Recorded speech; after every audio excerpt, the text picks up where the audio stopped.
I never expected to catch my own mother stealing from me on my wedding day. Yet there I stand in the corner of the Grand Horizon ballroom, watching Celeste and Sierra hunched over a stack of cream-colored envelopes. My champagne glass freezes halfway to my lips as Sierra's fingers deftly sort through cash and checks, tallying amounts in a small notebook while my mother nods approvingly. The room tilts slightly beneath my satin heels. This is supposed to be the happiest day of my life. Across the room, Elliot chats with his college roommates, his face relaxed and happy, unaware that my family is dismantling our future right under our noses. The champagne slips from my fingers.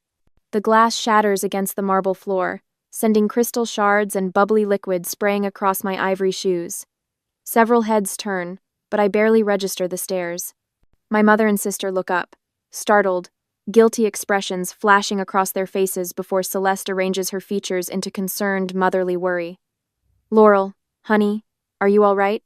she calls, sliding the envelopes behind her sequined clutch as if I hadn't already seen them. I cross the room, each step deliberate despite my shaking knees. "What are you doing with our gift envelopes?" Sierra shifts her weight, making herself smaller behind our mother, the same posture she's adopted since childhood whenever she's about to get away with something. "We're just organizing them for you, dear." Celeste pats the stack. "So many of our friends handed them to us instead of putting them in the card box." My pulse thunders in my ears. Last week at our rehearsal dinner, Celeste had made pointed comments about the wastefulness of even our modest $9,000 wedding while praising Sierra for her framed childhood photo gift, a lazy collage that took her all of 20 minutes to pose and assemble. The same dinner where my mother questioned our venue choice for the 5th time, wondering aloud if we really needed such an extravagant space. "I'd like the envelopes now, please." I extend my hand, surprised to find it steady. Celeste waves dismissively. "We'll keep them safe until tomorrow. You've got enough to worry about tonight. That money was given to me and Elliot." My voice doesn't waver. "Well." Celeste exchanges a glance with Sierra, who suddenly finds the carpet fascinating. "Your sister's in a difficult situation right now. That apartment of hers is just draining her, and with her 3rd career change coming up. You're keeping our wedding money?" The words taste bitter on my tongue. Celeste sighs dramatically. "Don't be selfish, dear. Sierra really needs this right now. It's only 60, 250. You and Elliot both have good jobs. $6,250. The exact amount we needed to finish paying off Elliot's student loans before starting to save for a house. They've counted it already.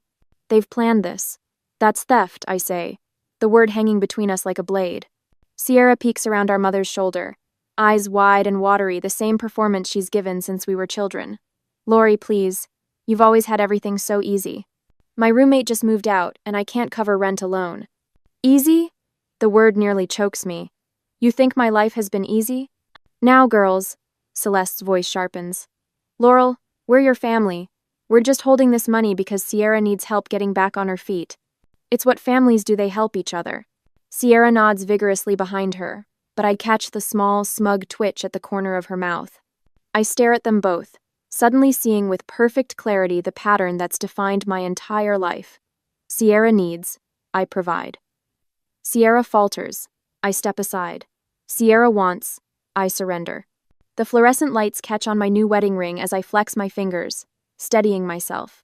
For the first time, I realize what's truly at stake here, not just the money but the final shred of belief that my family might ever see me as worthy of the same consideration they've always given Sierra. My hand stops trembling as I extend it again, palm up. The envelopes. Now. I say it loud and clear. When Celeste opens her mouth to argue, I cut her off. I said now. I clutch the envelopes in my hand, knuckles white against cream cardstock. Across the ballroom, my father stands with Elliot's uncle, nursing a glass of whiskey. The moment my eyes find him, Grayson's gaze skitters away like a cockroach caught in sudden light. His shoulders hunch forward slightly, the same posture he adopts when Celeste bullies him into uncomfortable situations. My heart thunders against my ribs. The steady rhythm of the string quartet fades to white noise as understanding crashes through me with brutal clarity. Not just my mother and sister. All 3 of them. They plotted this together. Even on my wedding day, I was never going to be the priority. "Laurel?" Elliot's cousin touches my elbow. "Is everything okay?" I manage a tight smile. "Family matter. Would you excuse me?" The hotel manager, a balding man with kind eyes, offers his office when he notices my trembling hands and the collection of envelopes I'm guarding. I follow him down a carpeted hallway past curious guests who pretend not to stare. Inside the office, Celeste sits comfortably in a leather chair, as though she's been invited to tea rather than caught stealing. Sierra perches daintily beside her, dabbing at dry eyes with a cocktail napkin. I remain standing, the envelopes clutched against my chest. Celeste pats the empty chair next to her. "Sit down, honey. You're making this into something it isn't." The patronizing gesture, as though I'm still 7 years old, makes my jaw clench. Before I can respond, the door opens behind me. Grayson slips in, positioning himself naturally at Celeste's side. The three of them form a united front, just as they have my entire life. "We've been managing Sierra's apartment payments for nearly 4 years now," Grayson explains, not quite meeting my eyes. "Her landlord raised the rent again last month." "This would be her 3rd career change," Celeste adds, smoothing non-existent wrinkles from her sequin dress. "The job market isn't what it used to be." Sierra sniffles dramatically. "I just need a little help with my credit card. It's only $3,000. $3,000? I repeat, my voice hollow. "But you're taking $6,250 from us." "The rest is for her new apartment deposit," Celeste explains, as if discussing the weather. "The one she has now has terrible mold issues." The money they're stealing represents 8 months of careful saving. 8 months Elliot and I would need to add to our timeline for paying off his student loans. 8 more months before we could start saving for a house down payment, but the money isn't what makes my stomach twist into knots. It's the realization that they sat around their kitchen table, calculating exactly how much they could take from me on my wedding day. While I addressed invitations and chose flowers, they were planning this theft. "Did you even consider what this money means to us?" The question comes out quieter than I intended. "Oh, please." Celeste waves dismissively. "You and Elliot both have stable jobs. Sierra doesn't have anyone to help her but us." "Us," I repeat. "You mean me." "Family helps family," Grayson says, the words practiced and hollow. I want to remind him about the medical bill I faced alone after slipping on a wet floor at work 3 years ago. $4,200 that I paid while working through painful physical therapy sessions. When I asked for help, Celeste had sighed and explained they were stretched thin helping Sierra through culinary school, her second abandoned career path. The door opens again, and Elliot appears in the doorway. His face remains calm, but his eyes scan the room with alert precision, taking in the tableau of my family arranged against me. When his gaze lands on the envelopes in my hands, understanding flickers across his features. My father shifts uncomfortably, adjusting his tie with a finger. For the first time, I wonder if I should expose every instance of their favoritism from my childhood right there at my wedding, or if responding with quiet dignity would be the more powerful statement. Would revealing decades of pain change anything, or would it just give them another opportunity to dismiss me as too sensitive? Elliot steps fully into the room, closing the door behind him. The soft click feels like permission to finally speak my truth. "The envelopes stay with us," I say, my voice finding its strength. "Every single one." "Laurel, be reasonable." My father starts, but falls silent when Elliot moves to stand beside me. The simple act, Elliot choosing his place next to me, rather than trying to mediate, speaks volumes. For once, someone in this room sees me as the priority, not an afterthought, not a resource to be drained for Sierra's benefit. Just me, worthy of defense, worthy of standing my ground. Sierra's face crumples into practiced tears, a performance I've watched since childhood whenever she didn't get her way. But for the first time, I don't feel the familiar pull to surrender, to smooth things over, to sacrifice my needs for family harmony. "We're not discussing this further," I say, resting my hand on the envelopes. "These gifts were given to Elliot and me to start our life together." Celeste opens her mouth to argue, but something in my expression stops her. Perhaps she finally sees what I've only just discovered myself, that her power over me has limits, and we've just reached them. "And I will show them what I am capable of." Sierra's sniffling grows louder, like a faucet slowly being turned to full blast. She dabs at her eyes with a lace handkerchief, the same one our grandmother gave me before she passed. Wedding guests walking by the hotel manager's office slow their pace, necks craning to peek through the partially open door. "Is everything okay in there?" Aunt Patricia appears in the doorway, her concern painted across her face as her gaze darts between my tearful sister and me. Celeste springs into action with practiced precision. "Oh, Patricia, just a little family matter. Laurel is upset with us for trying to help Sierra." Her voice drops to a stage whisper. You know how she gets when she feels like she's not the center of attention. My jaw tightens as Aunt Patricia gives me a look that borders on disapproval. The familiar weight of being cast as the villain settles across my shoulders. I'm not upset about helping Sierra. I say, my voice steady despite the fury bubbling beneath the surface. I'm upset about them stealing $6,000 from my wedding gifts. Aunt Patricia's eyebrows shoot toward her hairline. Before she can respond, Elliot appears behind her, and she steps aside, allowing him to enter. The memory of last spring's accident flashes through my mind, slipping on freshly waxed floors at work. The sickening crack of my wrist against marble, not unlike the sound of my champagne glass shattering moments ago. Then came the bills, $4,200 for surgery and physical therapy. I'd called my parents, voice small despite my 32 years, asking if they could help with even a portion. We just put down a deposit on Sierra's apartment, my father had explained over speakerphone. Bad timing, sweetheart. I learned later they'd fronted Sierra's entire security deposit plus first and last month's rent, $7,800 total, for an apartment she'd abandoned 4 months later for a better opportunity in a different neighborhood. I'd worked through the pain, typing reports one-handed for clients while attending physical therapy sessions I scheduled during lunch breaks to avoid missing work hours. For 6 months, I'd eaten ramen noodles and canned soup to pay down that medical debt. No help offered, none expected anymore. That's when I started my journal, a record of every financial inequity, every dismissal, every time my needs were deemed less important than Sierra's wants. Not out of pettiness, but as armor against the moments when I'd question my own memory, my own worth. Elliot's hand finds my shoulder, his touch grounding me amid the chaos of the moment. "Remember what we discussed?" He whispers close to my ear. "We prepared for this." His steady presence reminds me I'm no longer facing my family's manipulation alone. My father steps closer, his wedding suit jacket unbuttoned, hands spread wide in that placating gesture I've seen 1,000 times. "Laurel, after all we've done for you." "Name one thing," I interrupt, the words bursting forth before I can stop them. "Name one thing you've done that you didn't do twice as much for Sierra." Silence falls across the room like a heavy curtain. My father's mouth opens, then closes. My mother's fingers fidget with her pearl necklace. Sierra stares at the floor.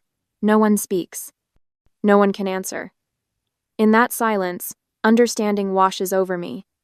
I've been keeping score not out of pettiness or jealousy, but as protection against their constant gaslighting, their insistence that I was imagining the imbalance that defined our family. Elliot steps forward, his movements calm and deliberate. He reaches into his suit jacket and pulls out a slim folder I recognize from our wedding preparation meetings. "Mr. and Mrs. Whitman." He begins, his voice respectful but firm. "Laurel and I anticipated there might be some confusion regarding the wedding gifts." My mother scoffs, but Elliot continues undeterred.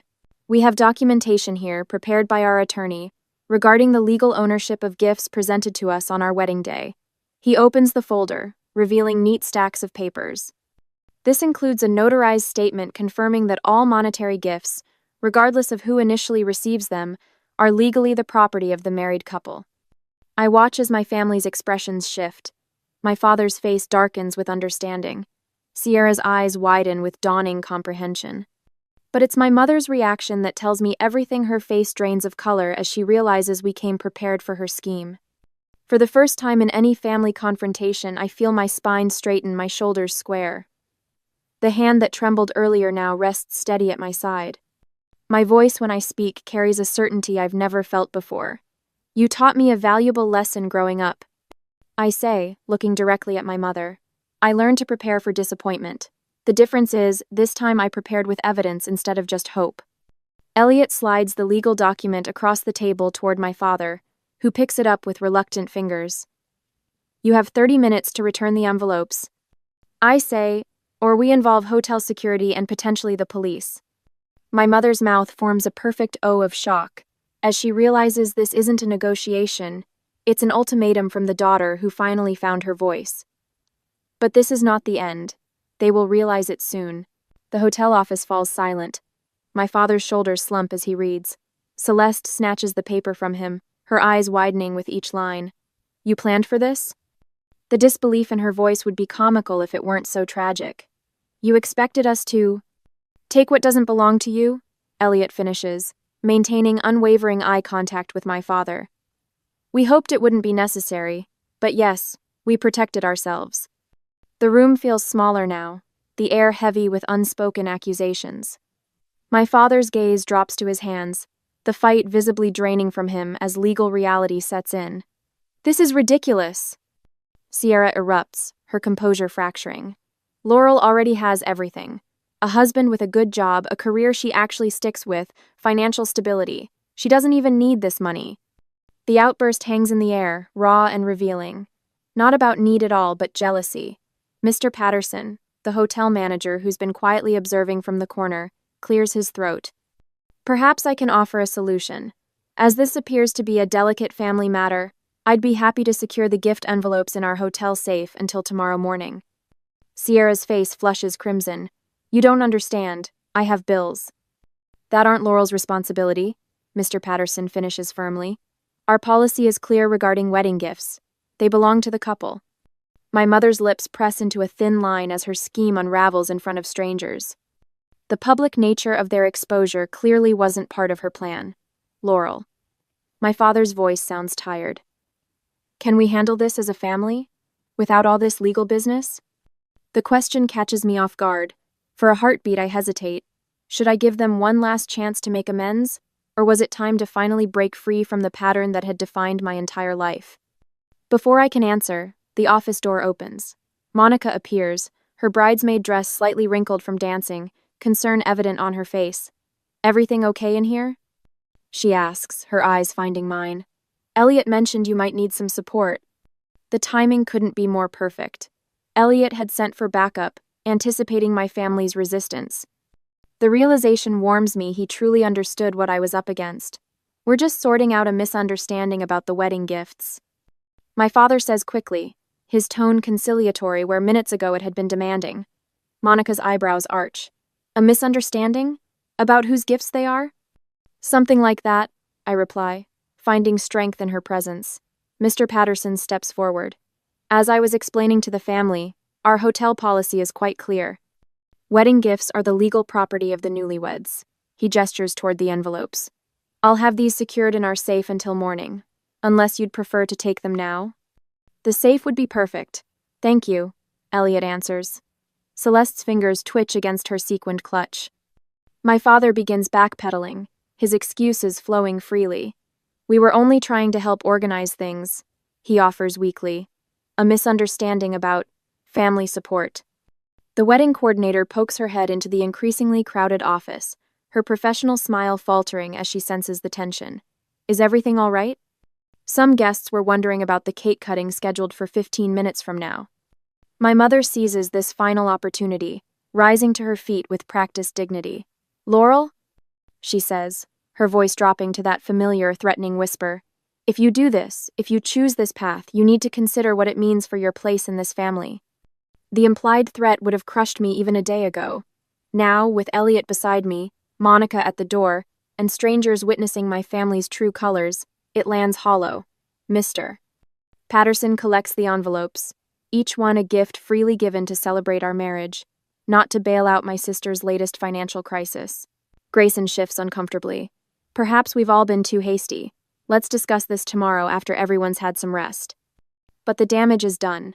In their desperate grab for resources they believe I don't deserve, they've revealed exactly who they are, and who they've always been. Celeste grabs my wrist with manicured fingers, her nails pressing into my skin. The same grip she's used since I was a child to silence me during church services, to steer me away from toy store aisles, to control my movements at family gatherings. Her eyes water on command, a skill I've watched her perfect over decades. Laurel, she whispers, voice trembling with practiced vulnerability. If you do this, you're choosing him over your own family. Her eyes dart to Grayson, seeking backup. My father clears his throat, squares his shoulders beneath his rented tuxedo. The same posture he adopts when he's about to deliver disappointing news. Think about what you're doing, sweetheart, he says. Blood is thicker than water. Sierra hovers behind them, eyes wide and damp, bottom lip quivering. The performance she's given since we shared a bedroom with matching canopy beds, hers pristine, mine with crayon marks she'd made, then blamed on me. No one will understand why you're treating us this way. Celeste continues, squeezing my wrist tighter. After everything we've sacrificed for you. The hotel manager shifts uncomfortably near the door. Monica stands beside Elliot, both silent witnesses to my family's final manipulation attempt. The weight of 32 years of acquiescence presses against my chest, that familiar tightness threatening to silence me once more. But something has changed. The pressure of Elliot's wedding band against my finger reminds me I'm no longer alone. The gold band catches the light, a circle with no beginning and no end, unlike the conditional love I've known my entire life. I look down at my mother's hand on my wrist. Her knuckles are white with effort, the diamond tennis bracelet Sierra gave her for Christmas glinting against her skin. With my free hand, I gently lift her fingers from my wrist. I have documented every instance of favoritism towards Sierra since I was 14. I say, voice steady. Every Christmas where she received 3 times the value of gifts, every dance recital you attended for her while missing my debate championships, every car payment you made for her while I took the bus to 3 jobs. Celeste's mouth opens, but I continue before she can interrupt.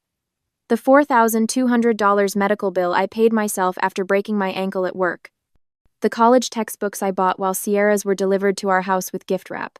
The rent deposits you covered for her while telling me to figure it out when my first apartment's pipes burst.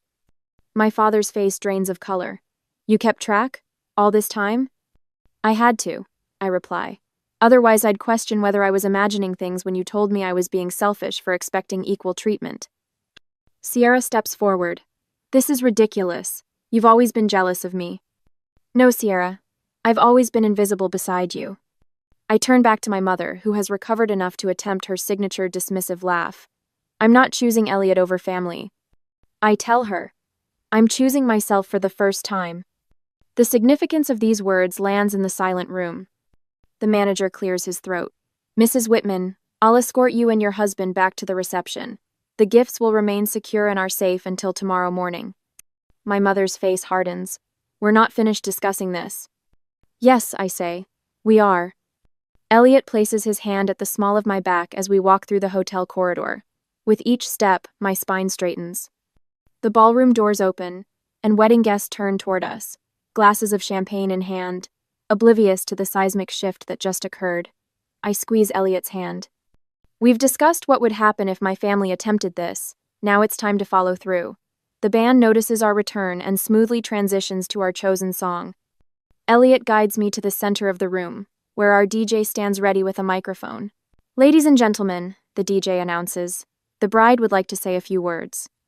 I take the microphone, scanning the room until I find my parents and sister slinking in through a side door. Sierra immediately turns toward the exit, but a cluster of elderly great-aunts blocks her path. Thank you all for coming today. I begin. My voice carries across the silent room. Elliot and I are overwhelmed by your generosity and support. Every card, every gift, every moment you've shared with us today reminds us what true family looks like. My gaze moves deliberately to Elliot's parents, who beam from their table near the dance floor. I especially want to thank Jim and Barbara Crane. I continue, for showing me what supportive parents look like, for treating me like a daughter from the moment we met, for demonstrating that love doesn't come with conditions or comparisons. A murmur ripples through the crowd. From the corner of my eye, I see my mother stiffen, her social mask slipping. She whispers something urgent to my father, who nods and begins gathering their things. To everyone who contributed to our future together, my voice catches, but I push through. Your generosity will help us start our married life on solid ground. We promise to honor your gifts by building something beautiful together. Applause erupts as I hand back the microphone. Elliot pulls me close, his lips brushing my ear.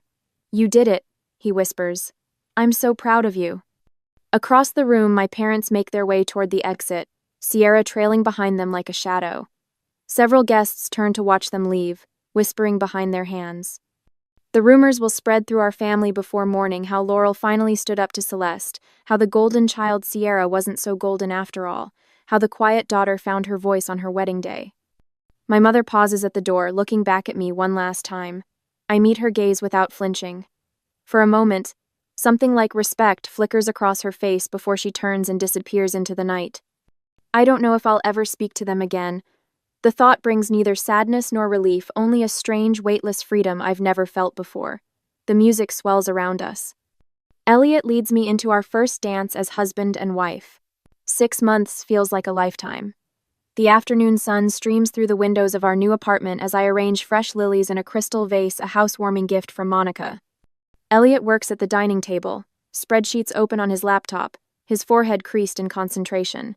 If we maintain our current savings rate, he says, glancing up at me with a smile that still makes my heart skip, we'll have enough for a down payment by next summer. I walk over and kiss the top of his head, ahead of schedule. This simple moment discussing finances without anxiety knotting my stomach still surprises me. Every decision we make together feels like building something sturdy, something real. The phone rings, and I answer without hesitation. No more flinching, no more assuming it's Celeste with another demand disguised as family obligation. Later that evening, Elliot takes me to Riverwood Bistro for our 6-month anniversary. The candles flicker between us as we toast to half a year of marriage. My phone vibrates against the table. Sierra's name appears on the screen alongside her message. Need $800 for car repair. Can you help? It's an emergency. 6 months ago, panic would have flooded my system, the familiar guilt, the rehearsed excuses, the inevitable surrender. Now, I simply type, number. I set the phone down and take a sip of wine. No explanation, no apology, no justification. Everything okay? Elliot asks, his eyes concerned but not intrusive. Yes, I say, and mean it. Everything is perfect. The weekend brings a small gathering at our apartment, Monica, arriving with homemade apple pie. Elliot's parents bringing a vintage bottle of Cabernet and warm hugs that envelop me completely. Diane and Robert Crane treat me with a natural affection that still catches me off guard. To Laurel and Elliot, Robert raises his glass, his voice steady and sincere. And to building the family you choose. The words settle over me like a quilt, warm, comforting, true. I lean against Elliot, watching Monica laugh at something Diane says, the evening light turning everything golden. This is what family should feel like. This is what I deserve. Sunday morning, I hang our favorite wedding photograph on the living room wall, Elliot and me dancing, foreheads touching, surrounded by friends. No forced smiles beside Celeste. No awkward tension next to Grayson. No Sierra hovering jealously at the edges. In our bathroom, a pregnancy test box sits in the cabinet beneath the sink, waiting for the right moment. On the coffee table, brochures for family therapy peek out from beneath a magazine, not to reconcile with my blood relatives, but to ensure I don't carry those patterns forward. I kneel beside a cardboard box labeled past, and place my childhood journal inside the one where I documented years of favoritism, small cruelties, and financial inequities. My fingers linger on its worn cover before I close the box. As I sealed away the evidence of my family's treatment, I wondered if some relationships are better honored in memory rather than in present reality. Would you maintain contact with family who saw you as nothing more than a resource for your sibling? Or would you focus on building a healthier future with those who truly see your worth? I push the box toward the back of the closet and return to the sunlight of our living room, where Elliot waits with fresh coffee and possibilities that finally belong entirely to us.